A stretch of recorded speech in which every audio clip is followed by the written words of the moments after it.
मला काही कळेना, माझ्याबरोबर एका बेंचवर बसणारा पक्या अचानक सत्काराच्या पात्रतेचा कस काय झाला. मी त्याला विचारलं, तुझा सत्कार काय? म्हटला, मी शास्त्रज्ञ झालो म्हणून माझा सत्कार आहे. आता मला पुन्हा काही कळेना, SY मध्ये शिकणारा पक्या अचानक शास्त्रज्ञ कसा झाला. मी त्याला विचारलं, तू कुठला शोध लावलास? त्यावर पक्या मला म्हटला, मी शास्त्रज्ञ आहे हा शोध मी लावला. पण आता महाविद्यालयात सत्काराची तयारी चालू होती, त्यामुळे विश्वास ठेवणं भाग होतं. मी त्याला खोदून विचारलं, बाबा तू शास्त्रज्ञ कसा झाला, तू कुठला शोध लावला, तुझा सत्कार कसा? तर पक्या मला म्हटलं, माझं नाव काय? म्हटलं पक्या. पक्याचं उलटं काय? म्हटलं कॅप. कॅप इंग्रजी शब्द आहे, त्याला मराठीत काय म्हणतात? म्हटलं टोपी. टोपीचं उलटं काय? म्हटलं पिटो. पिटो हिंदी शब्द आहे, त्याला मराठीत काय म्हणतात? म्हटलं मारा. माराचं उलटं काय? म्हटलं रामा. रामा म्हणजे श्रीराम. ते कोण आहेत? म्हटलं देव आहेत. देवचं उलटं काय? म्हटलं वदे. वदे संस्कृत शब्द आहे, त्याला मराठीत काय म्हणतात? म्हटलं बोले. आणि बोलेचं उलटं काय? म्हटलं लेबो. तर लेबो हे शास्त्रज्ञाचं नाव आहे आणि ते माझ्या नावापासून सुरू झालंय, म्हणून मी शास्त्रज्ञ आहे. पण मित्रांनो, हाच पक्या आज प्रकाश सावंत म्हणून देशासाठी शास्त्रज्ञ म्हणून काम करतोय. ही माझ्या दृष्टीनं अत्यंत अभिमानाची गोष्ट आहे. हेच वय असतं, हाच काळ असतो. याच वयामध्ये प्रेरणा देता येतात, उर्मी भरता येतात, काहीतरी करावं, करून दाखवावं, काहीतरी घडवावं, घडवून पाहावं अशी इच्छाशक्ती निर्माण होते. ती याच वयात ओल्या मातीच्या गोळ्याला जर हवा तसा आकार देता येत असेल तर जिवंत हाडामांसाच्या गोळ्याला सुद्धा हवा तसा आकार देता येतो. फक्त माती ओली हवी आणि वय संस्कारक्षम हवं. एकदा माती सुकली आणि वय निघून गेलं, मग कितीही सांगितलं तरी त्याचा परिणाम होत नाही. त्यामुळं 14 वर्षापासून ते साधारण 17 वर्षापर्यंतचा आमच्या मुलांचा वयोगट हा त्यांना घडवण्याचा, त्यांना प्रेरणा देण्याचा, त्यांना ध्येय देण्याचा, त्यांना काहीतरी करण्यासाठी सर्वोत्तम प्रवृत्त करण्याचा हा सगळ्यात उत्तम काळ आहे. या काळात जर तुम्ही ती प्रेरणा दिली तर निश्चितपणे तुमची मुलं ही त्यांच्या कर्तृत्वाचा ध्वज अवघ्या जगतात फडकावतील, ही निश्चितपणे आहे. सगळ्यात महत्वाची गोष्ट काय आहे की मुलं शिकतात, पण ती का शिकतात, त्यांनी का शिकायचं याचं उत्तर आम्ही कधीतरी त्यांना सांगितलंय का? पोरांनी थोर व्हावं यासाठी थोरांनी अल्पकाळ पोर व्हावं लागतं. मित्रत्वाचं नातं निर्माण करून जगण्याचा सायाम आधार त्याला सांगावा लागतो, अर्थ बजावावा लागतो, त्याला भावार्थ बिंबवावा लागतो. तेव्हा कुठेतरी मी वारंवार सांगतो, तुम्ही कितीही तुमच्या मुलांना अभ्यास करायला सांगा, ती करत नाहीत जोपर्यंत त्यांना वाटत नाही. पण त्यांना वाटायचं असेल तर अभ्यास कर म्हणून नव्हे, तर अभ्यास का करायचा हे तुम्ही आधी त्याला पटवून दिलं पाहिजे. एकदा ते पटवून दिलं की मग तुमची मुलं त्यांच्या पुढच्या प्रवासाला निघतील. या जगामध्ये दुसरं सामर्थ्यशाली काही नाही, फक्त माणसाचं मन हे जगात सगळ्यात सामर्थ्यशाली आहे. या जगात तुमचा पराभव दुसरा कुणीही करू शकत नाही, तुमचा पराभव फक्त तुम्ही करता. या जगामध्ये दुसरा कुणीही तुम्हाला विजयी करू शकत नाही, तुम्हाला विजयी फक्त तुम्ही करता. या जगामध्ये दुसरा कुणीही तुमच्यावर मर्यादा घालू शकत नाही, तुमच्यावर मर्यादा फक्त तुम्ही घालू शकता. या जगातलं दुसरं कुणीही तुम्हाला बंधनात ठेवू शकत नाही, तुम्हाला बंधनात फक्त तुम्हीच ठेवू शकता. तुमचं मन ही सगळ्यात मोठी ताकद आहे. एका कैद्याला न्यायमूर्तींनी मृत्यूदंडाची शिक्षा दिली. तत्कालीन काळात मृत्यूदंड देणं म्हणजे फासावर चढवणं, पण शास्त्रज्ञांना काय प्रयोग करायचे होते. त्यांनी न्यायमूर्तींना विनंती केली, या कैद्याला फासावर चढवून मृत्यूदंड देण्यापेक्षा याला विषारी सर्पाचा दंश देऊन मृत्यूदंड देऊया. न्यायमूर्तींनी संमती दिली.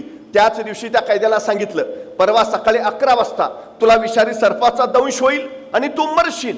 2 दिवस त्या कैद्याच्या डोक्यात एकच विचार होता, मला विषारी सर्पाचा दंश होईल आणि मी मरेन. प्रत्यक्ष शिक्षेचा दिवस उजाडला. त्या कैद्याला बाहेर काढलं. अधिकारी शास्त्रज्ञ जमा झाले.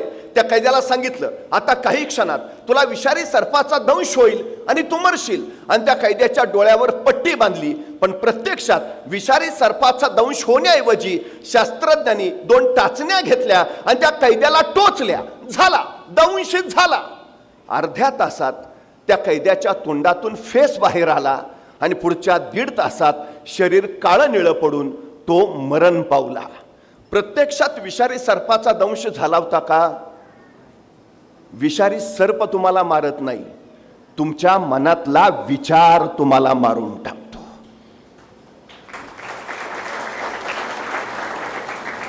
तुम्ही कसला विचार करता यशाचा, तुम्ही यशस्वी व्हाल. तुम्ही कोणता विचार करता अपयशाचा, तुम्ही अपयशी होणार. तुम्ही कसला विचार करता चांगला, तुम्ही चांगले घडणार. तुम्ही कसला विचार करता वाईट, तुम्ही वाईट होणार. तुमचं मन विचार कुठला करतं याच्यावर ठरतं तुम्ही कोण होणार आणि तुम्ही काय करणार. मग त्या मनात आम्ही उत्तम विचार पेरतो का, त्या मनात आम्ही उत्तम ध्येय देतो का, त्या मनात आम्ही उत्तम प्रेरणा भरतो का. आमची सगळ्यात मोठी जबाबदारी आहे त्या ओल्या मातीच्या गोळ्यासारखं आमच्या संस्कारक्षम मुलाला हे सगळं आम्ही द्यायला हवं. तेव्हा त्याच्या आयुष्याचा वटवृक्ष कर्तृत्वानी मोठा होईल. सगळ्यात महत्वाची गोष्ट ती आहे त्याचं मन घडवा.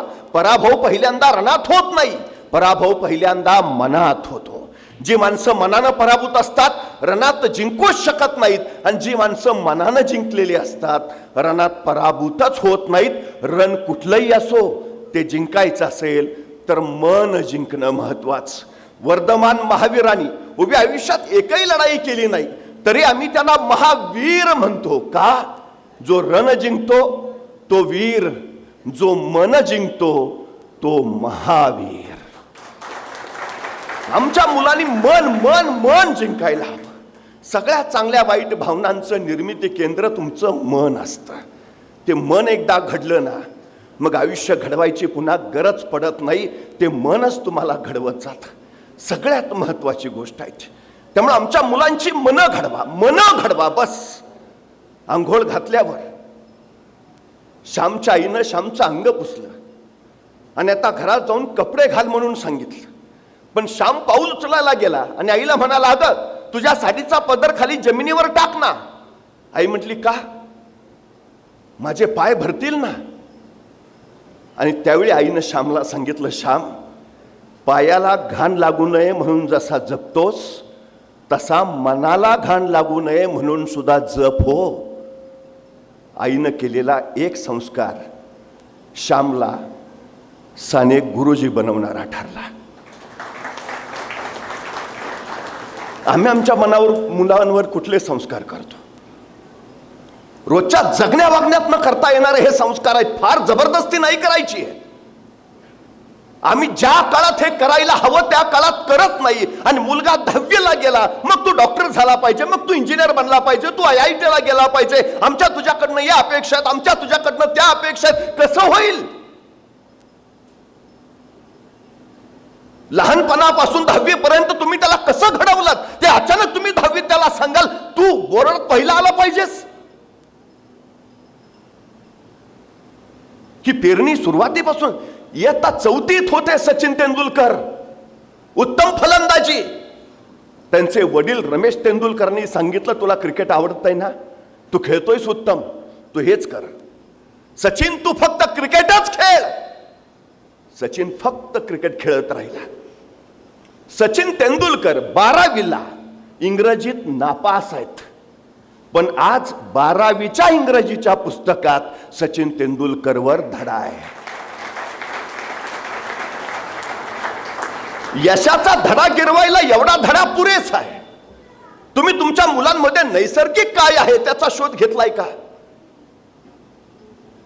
त्याच्या जन्मजात कुठला गुण आहे ते कधी बघितलंय का? त्याच्यात कुठली उत्तम कला आहे तुम्ही कधी जाणलंय का? प्रत्येकाला काही ना काही अलौकिक दिलंय. सगळेच गुण सगळ्यांच्यात कधीच नसतात, पण प्रत्येकात काही ना काही गुण अलौकिक असा असतो की त्या एका गुणाच्या बळावर तो जग जिंकू शकतो. मग तुमच्या मुलांमध्ये काही ना काही आहे ना. काय आहे? शोध घेतलाय? तो शोध घ्यायला हवा, त्याचा विकास करायला हवा, त्याचं संवर्धन करायला हवं. मग घडतील ना मुलं. अडचण काय आहे? यावर्षी नीटला बसलेल्या मुलांची संख्या होती 23 लाख आणि भारतात MBBSच्या जागा किती आहेत? 2.5 लाख. मग 20 लाख उरलेल्या मुलांनी करायचं काय? तुम्ही याचा विचार केलाय कधी? त्यांनी निराश होऊन बघायचं, स्वप्न मोडलं म्हणून बसायचं, कारण आपल्यात काहीतरी कमतरता आहेत, आपण मेडिकलला जाऊ शकलो नाही म्हणून आयुष्यभर कुढत राहायचं. आम्ही काय शिकवलंय त्याला? आम्ही सांगायला हवं त्याला, तुला इथं ऍडमिशन मिळालं नाही ना, कदाचित याहून भव्य स्वप्न परमेश्वरानं तुझ्यासाठी आखलं असेल. वेळ येईल, तुझी वेळ येईल, तू लढायला उभा राहायला पाहिजेस. आमच्या मुलांमध्ये लढण्याचं बीज आम्ही रुजवलं पाहिजे. लढण्याचं सगळ्यात महत्वाचं आहे. जेवढ्या मुलांच्या इतर गरजा मी पूर्ण करतो, तेवढ्या मुलांच्या मानसिक गरजा मी पूर्ण करतो का? वैचारिक गरजा मी पूर्ण करतो का? याचं उत्तर शून्य आहे. सगळ्यात मोठं शून्य आहे. मुलं घडतात कशी, उभा राहतात कशी? ती पुस्तकाच्या पानावरनं शिकत नाहीत, ती मोठ्या माणसांच्या अनुकरणातनं शिकत असतात. छत्रपती शिवाजी महाराज कुणाच्याही पोटी जन्म घेत नाहीत, त्याला शहाजीराजे जिजाऊ व्हावं लागतं. माऊली ज्ञानेश्वर कुणाच्याही पोटी जन्माला येत नाहीत, त्याला विठ्ठलपंत रुक्मिणी आई व्हावं लागतं. जगद्गुरु तुकोबराय कुणाच्याही अंगणात खेळत नाहीत, त्याला बोल्होबा आणि कनकाई बनावं लागतं. आपले आई बाप कोण असतील हे आपल्या हातात नसतं, पण आपण कोणाचे आई बाप व्हावं हे आपल्याच हातात असतं. मग आपल्याला वाटत नाही का आपल्या पोटी शिवरायांसारखा पराक्रमी पुत्र यावा, ज्ञानेश्वरांसारखा विद्वत पुत्र यावा? हे आम्ही ठरवत असतो आमची मुलं कोण घडणार. मुलं नाही ठरवत. तुम्ही ध्येय ठरवलंय त्यांचं. मी अनेक मुलांना विचारतो, काय चाललंय सध्या? नाही चाललंय ना. अरे पण काय ठरलंय का? नाही बघू ना. अरे पण कुठे बघणार आहे? नाही बघू ना निकाल लागल्यावर. आणि नाही लागला तर नाही पप्पा म्हणलेत माझ्या जागेवर चिटकवतो. चिकट. ही ध्येय आहेत आमची. ध्येय द्यावं लागेल ना, नाहीतर नुसतंच भरकटणं होईल. ठरवून द्यावं लागेल काय करायचं आहे. आणि जितक्या लवकर ध्येय ठरवाल तितक्या लवकर तो मुलगा अधिक उंचीवर पोहोचेल. सचिन तेंडुलकर सारखा. चौथीत सुरुवात, त्याला द्या ना ध्येय, तू एवढंच करायचंय कर. एखादी गोष्ट सातत्यानं जेव्हा करता त्यावेळी तुम्ही त्यातले तरबेज बनता. वज्रासारख्या कठीण दगडावर पाण्याचा एकच थेंब सतत आदळत राहतो आणि तो वज्रासारखा कठीण दगड फुटतो. तो काय पाण्याच्या थेंबाच्या ताकदीनं नाही, त्याच्या सातत्याच्या सामर्थ्यानं. हे सातत्य तुम्हाला घडवतं. मग हे सततचं सातत्य कधी येईल? तुम्ही जितक्या लवकर त्याला ध्येय द्याल तितक्या लवकर येईल ना. उशिरा देऊन कसं जमेल? कसं जमेल ते? आत्ताच ध्येय द्या. ध्येयासाठी तयार करा मुलं. आणि एक गोष्ट लक्षात ठेवा, या जगात अशक्य असं काही नाहीये. मानवी जीवनाचे संशोधक आणि जीवशास्त्रीय अभ्यासक असं सांगतात की नुकतंच जन्माला आलेलं एखादं नवजात बाळ तुम्ही आम्हाला आणून द्या आणि त्याला काय बनवायचंय ते सांगा, आम्ही बनवून देतो. हवं ते बनवता येतं, हवं ते घडवता येतं. डॉक्टर बनवायचं आहे बनवू शकता, इंजिनियर बनवू शकता, शास्त्रज्ञ बनवू शकता, IITians बनवू शकता, अभिनेता बनवू शकता, क्रिकेटपटू बनवू शकता. जे हवं ते. काही असं नाही की तुम्ही बनवू शकत नाही, अजिबात नाही. बनवूच शकता. सुरुवात लवकर करा, ध्येय लवकर द्या आणि प्रवासाला सुरुवात जितक्या लवकर होईल तितक्या लवकर करा. तो शिखरावरच पोहोचतो. सगळ्यात महत्व क्षमता आहे तो प्रत्येकात आहेत, पण आपल्यात क्षमता आहेत याचा शोधच अनेकांना लागलेला नाहीये. मी परवा एका मुलाला सहज विचारलं, काय रे 100 मीटर पळशील का? तो माझ्याकडेच बघत बसला. अरे म्हटलं 100 मीटर पळशील का? मग त्याने हळूच मला विचारलं, 100 मीटर म्हणजे किती? मला लक्षात आलं काय ते. मी त्याला म्हटलं, तू काय खेळबिळ खेळतोस का नाही? म्हटलं सगळे खेळ खेळतो, क्रिकेट खेळतो, फुटबॉल खेळतो, हॉलीबॉल खेळतो, बॅडमिंटन खेळतो. म्हटलं एवढे सगळे खेळ खेळतो, दिवसभर मैदानावरच असतोस का काय? तो म्हटला मैदानावर नाही, मोबाईलवर खेळतो. म्हटलं मग बरोबर आहे, तुला 100 मीटर कळणारच नाही. मग त्याला सांगितलं इथून तिथपर्यंतचं जे अंतर आहे त्याला 100 मीटर म्हणायचं, पळशील का? म्हटला करतो प्रयत्न. आता तुला काय 5 किलोमीटर पळायला सांगितलंय का? 100 मीटर नाही, करतो ना प्रयत्न. बरं म्हटलं मला सांग, हे 100 मीटर अंतर पार करायला तुला किती वेळ लागेल? तो 5 मिनिटं अंतरच बघत बसला. अरे म्हटलं सांग ना. आणि मग हळूच म्हटला 5 मिनिटं तरी लागतील. 100 मीटरला? अरे हुसेन बोल्टचं ऑलिम्पिकचं रेकॉर्ड 9.58 सेकंदाचा आहे. म्हणजे तो 10 सेकंदात 100 मीटर पळतो. तू 15 सेकंद म्हण, 20 सेकंद म्हण, 25 सेकंद म्हण, का 5 मिनिटं? माझं मला माहिती आहे ना. अरे तुला सांगितलं ना 5 मिनिटं लागतील. मला सुचायचंच बंद झालं. पण तेवढ्यात त्याचा मित्र धावत आला. पळ कुत्रा पिसाळलाय. एवढ्या भयान वेगात पळत सुटला. 7 सेकंदात 100 मीटर. मी म्हटलं तुला का हुसेन बोल्टचं रेकॉर्ड मोडलंस? त्याला 10 सेकंद लागतात, तू 7 सेकंदात पळलास. म्हटलं मग कुत्रं मागं लागलेलं. म्हणजे 7 सेकंदात 100 मीटर पळायची क्षमता तुमच्यात आहे. बाहेर कधी आली? संकट आलं तेव्हा.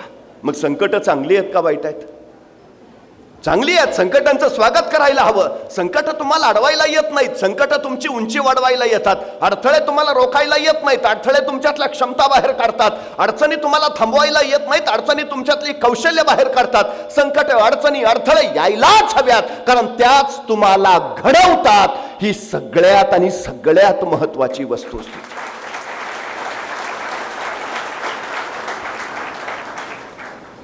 तुम्ही तुमच्या मुलांना कधी सांगितलंय? गुरुकुलात शिक्षण घेतल्यानंतर प्रभू श्री रामचंद्र अयोध्येला आले आणि राजा दशरथांनी ठरवलं आता श्रीरामांचा राज्याभिषेक करायचा. सगळा आनंदात आहे. उद्या राज्याभिषेक आहे. आणि आदल्या रात्री कैकेयी माता येऊन सांगतायत, तुम्ही मला 2 वचन देणे आहात. तो काळ होता प्राण जाय पर वचन न जाय. आणि कैकेयी मातेने वचन मागितलं. श्रीरामांना 14 वर्ष वनवास आणि भरताला अयोध्येचं राज्य. आनंदाच्या शिखरावर असणारे प्रभू श्री रामचंद्र दुसऱ्या क्षणी खाली आले. संकट काय असतात? हा सगळा राजेशाही थाट सोडला, निघाले वनवासात. तो वनवास तर सोसतातच आहेत, पण तोच रावणानं सीतामातेना पळवून नेला. दुसरा संकट. श्रीरामांच्या हातून प्रभू प्रकट झाले ना, ते या संकटांच्या वनवासात. कृष्ण भगवान उगाच नाही झाले. राजपुत्र असूनही तुरुंगात जन्म घेणारा आणि राजपुत्र असूनही गाई गोठ्यात गाई गुरांचं शेण काढणारा, संघर्षाचा तो सारथी. हे सगळं आयुष्यातलं सहन केलं म्हणून कृष्ण भगवान कृष्ण झाले. यशाला शॉर्टकट नसतो हे आमच्या पोरांना सांगून द्यायला हवं आम्ही. तुमचा संघर्ष जेवढा मोठा तेवढं तुमचं यश मोठं. तुमची संकट जितकी जास्त तितकी तुमची उंची जास्त. रस्त्यावरच्या विजेच्या खांबाखाली बसून शिकणारे भीमराव आंबेडकर अमेरिकेच्या कोलंबिया विद्यापीठात गेले. अमेरिकेचे राष्ट्राध्यक्ष बराक ओबामा त्याच आंबेडकरांना आपले गुरु मानतात. आणि ज्या कोलंबिया विद्यापीठात डॉक्टर बाबासाहेब आंबेडकर शिकले, त्याच कोलंबिया विद्यापीठाच्या प्रवेशद्वारावर आज त्यांचा पुतळा उभा केलाय आणि त्याच्या खाली लिहिलाय, symbol of knowledge, doctor B.R. Ambedkar. मला अभ्यासाला खोली नाही, माझ्या खोलीत दिवा नाही, मग मी अभ्यास कसा करू, असे डॉक्टर बाबासाहेब आंबेडकर म्हणाले नाहीत. रस्त्यावरच्या विजेच्या खांबाखाली बसले पण शिकले. लाल बहादूर शास्त्री, गंगेच्या या काठावर त्यांचं घर, गंगेच्या त्या काठावर शाळा, नावेतून जावं लागायचं. जाण्यासाठी एके दिवशी काठावरून किनाऱ्यावर उभा राहिले. नौका येत होत्या, जात होत्या, सगळ्या नौका गेल्या. आता शेवटची नाव राहिली तरी लाल बहादूर उभाच होते. शेवटी नावड्याने विचारलं, लाल बहादूर येतोयस ना शाळेत? लाल बहादूर म्हटले, यायचं तर आहे. मग चल ना रे, शेवटची नाव आहे. हो, पण तुम्हाला द्यायला पैसे नाहीयेत माझ्याकडं. अरे मग आज नसतील तर उद्या दे. पण उद्या तरी कुठून येतील? अरे मग आल्यावर दे ना. नको, माझी आई सांगते, आपलं ओझं दुसऱ्याच्या डोक्यावर नको, तुम्ही जा, मी येईन. नाव निघून गेली. लाल बहादूर शास्त्रीने अंगावरचे कपडे काढले, कपड्यात स्वतःची वह्या पुस्तकं गुंडाळली, त्याचा मुंडासं करून डोक्याला बांधलं आणि सरळ गंगेत उडी घेतली. झपाचं पोहत पलीकडच्या काठावर पोहोचले. काठावर पोहोचून परत कपडे परिधान केले, वह्या पुस्तकं घेतले आणि वर्गात जाऊन बसले. परिस्थितीशी लढणारे ते लाल बहादूर शास्त्री या देशाचे पंतप्रधान झाले. कोण म्हणतं तुम्हाला परिस्थिती अडवते? रामेश्वरमला पेपर वाटायचं काम करणारे APJ अब्दुल कलाम या देशाचे राष्ट्रपती होतात. कोण म्हणतं परिस्थिती तुम्हाला थांबवते?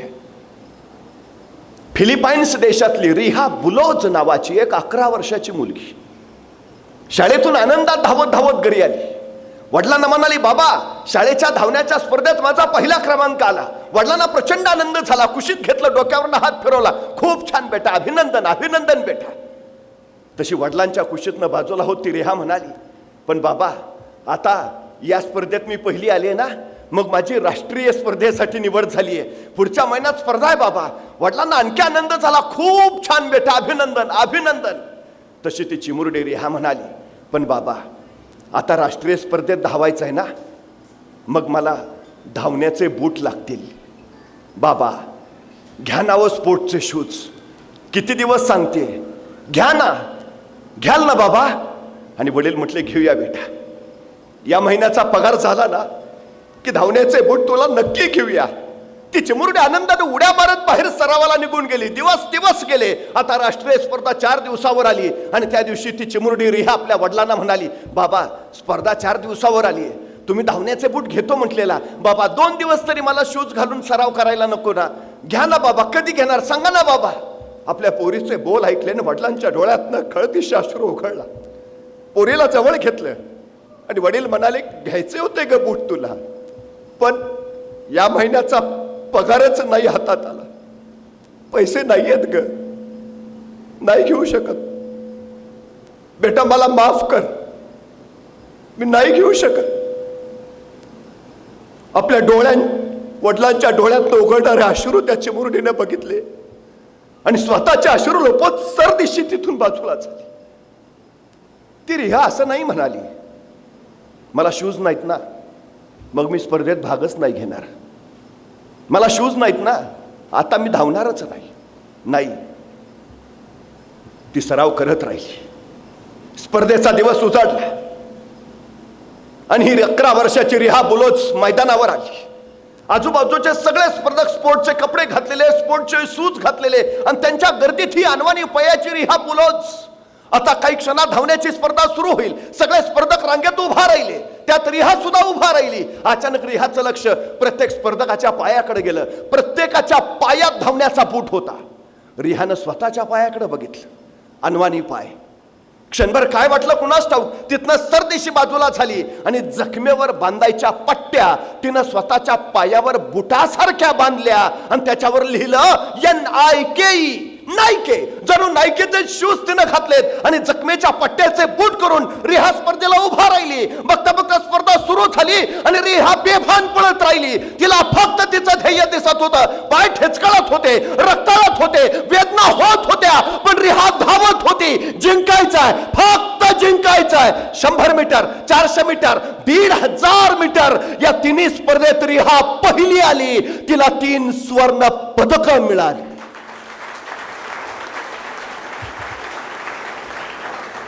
ती चिमुरडी रिहा सांगते, परफॉर्मन्स बुटात नसतो, परफॉर्मन्स डोक्यात असतो. तुमच्या पायाला बुटांमुळे वेग येत नाही, तुमच्या पायाला तुमच्या उरातल्या जिद्दीमुळे वेग येतो.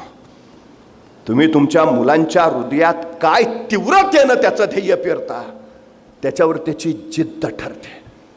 साधना असू दे अगर नसू दे, मला जिंकायचं आहे ही भावना त्याला ध्येयापर्यंत पोहोचवते. जी माणसं कारणात अडकून पडतात ती कधीही यशस्वी होत नाहीत आणि जी यशस्वी होतात ती कधीही कारणं देत नाहीत. तुमची मुलं जर कारणं द्यायला लागली तर समजून जा, हा काही करणार नाही. काहीही करणार नाही.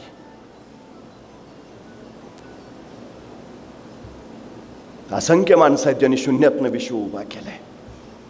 शिवाजी महाराजांकडे काय होतं? सैन्य होतं, संपत्ती होती, साधनं होती? काही नाही, काही नाही. तरी महाराजांनी शून्यातनं राज्य उभा केलं. म्हणजे हाताशी काही नसताना महाराज शून्यातनं राज्य उभा करतात. आमची पोरं किती भाग्यवान आहेत. काय नाही असं नाहीच आहे त्यांच्याकडं, तरी त्यांच्या हातून काही घडत नाही. प्रश्न आहे ना मोठा. मला कायम वाटतं, मला हे मिळालं नाही, माझ्या मुलाला मिळालं पाहिजे. आम्ही आयुष्य सायकलवर काढलं, माझा मुलगा गाडीवरनंच फिरला पाहिजे. लहानपणी खूप वाटायचं एखादा लेसचा शूज आपल्याला असावा, त्या काळी जमलं नाही. पण आता पोराच्या पायात कायम मला तो शोच पाहायचा आहे. आम्ही आमची स्वप्न मुलांमध्ये पाहतो, पण या सगळ्यांमध्ये त्याच्या संघर्षाचे दिवस मात्र आपसूक काढून घेतो. ज्याला संघर्षाची सवय नाही तो संकट आल्यावर टिकेल कसा? लढू द्या त्याला, संकटांशी भिडू द्या, परिस्थितीशी झगडू द्या. त्याशिवाय माणूस घडत नाही, हे पहिलं लक्षात घ्या. जितका सावलीत ठेवाल तितका त्याला उन्हाचा त्रास होईल. तुमची सावली आयुष्यभर नाही. ज्यावेळी तुमची सावली निघून जाईल त्यावेळी तो काय करेल? आम्ही कधीतरी या गोष्टीचा विचार केला पाहिजे. 12 वर्षाचे शिवबाराजे पुण्याच्या लाल महालात होते. नुकतेच कुठं घोड्यावर बसू लागलेले, पण अजून पाय रिकिबीत पोचत नव्हते. एके दिवशी कोंडाजींबरोबर ते घोड्यांच्या पागेत फिरत होते. आज कुठल्या घोड्यावर रपेट मारायची? नवीन नवीन सायकल शिकलेल्या मुलाला कसं सारखंच सायकल चालवावं असं वाटतं, तसं महाराजांचं झालेलं आहे. आज कुठल्या घोड्यावर? एक एक घोडा बघत ते निघाले होते. अचानक एका घोड्याकडे शिवबाराजांचं लक्ष गेलं. कोंडाजी काका, आज या घोड्यावर बसूया. कोंडाजी काकाने त्या घोड्याकडे बघितलं आणि कोंडाजी काकांचं काळीज चरकलं. नाही राज, हे लई अवखळ जनावर, थोरल्या महाराजासनी बी बसू देत नाही. नग नग, हे सोडून बोला.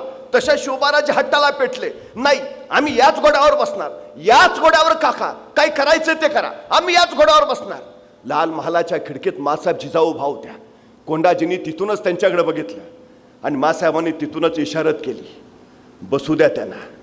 आता मात्र कोंडाजींचा निरुपाय झाला.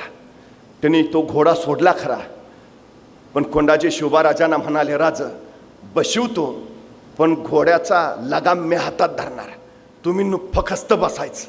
राजे म्हणले, ठीक आहे, काही हरकत नाही काका. बघता बघता घोडं बाहेर आलं.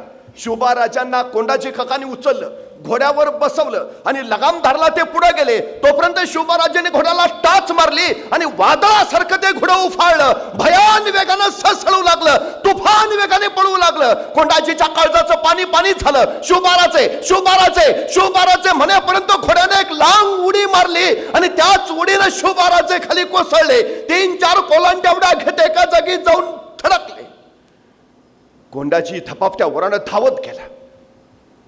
शिवबाराजांना जवळ घेतलं.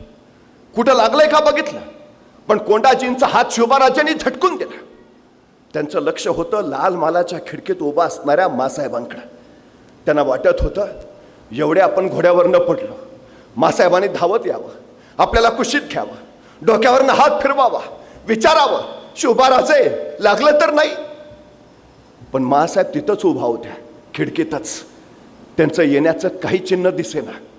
एवढे घोड्यावर न पडले, पण शिवबाराजे रडले नव्हते.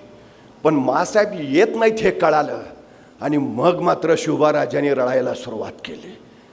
थोड्या वेळानं आपलं अंग झाडत ते उठले आणि ताड ताड ताड चालत लाल महालात आत निघाले.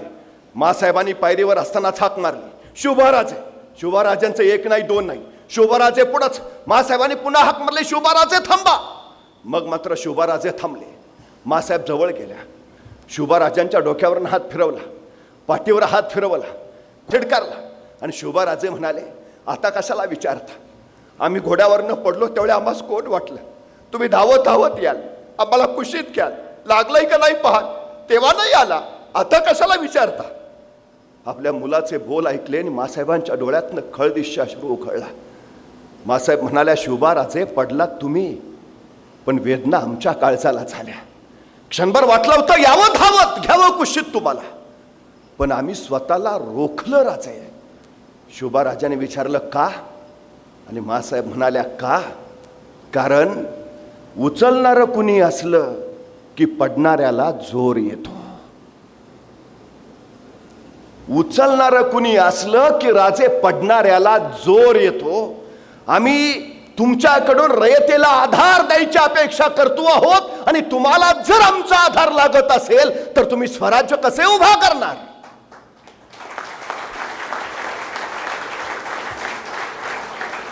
ज्या माणसाला इतरांचा आधार लागतो तो माणूस इतरांना आधार कधीच देऊ शकत नाही. आम्ही तुमच्यात ते स्वयंपूर्ण राजे पाहतो आहोत, जे असंख्यांच्या डोईवर सुखाचं छत्र ठेवतील आणि असंख्यांचा आधार बनतील. लढू दिलं पाहिजे, पडू दिलं पाहिजे, मुलांना वादळांशी झुंजू दिलं पाहिजे, संकटांशी खेळू दिलं पाहिजे. तेव्हाच तर घडतील. लागू द्या ना, खर्चोटू द्या, रक्त येऊ द्या, वेदना होऊ द्या, कळू द्या, तेव्हाच तर ती घडतील.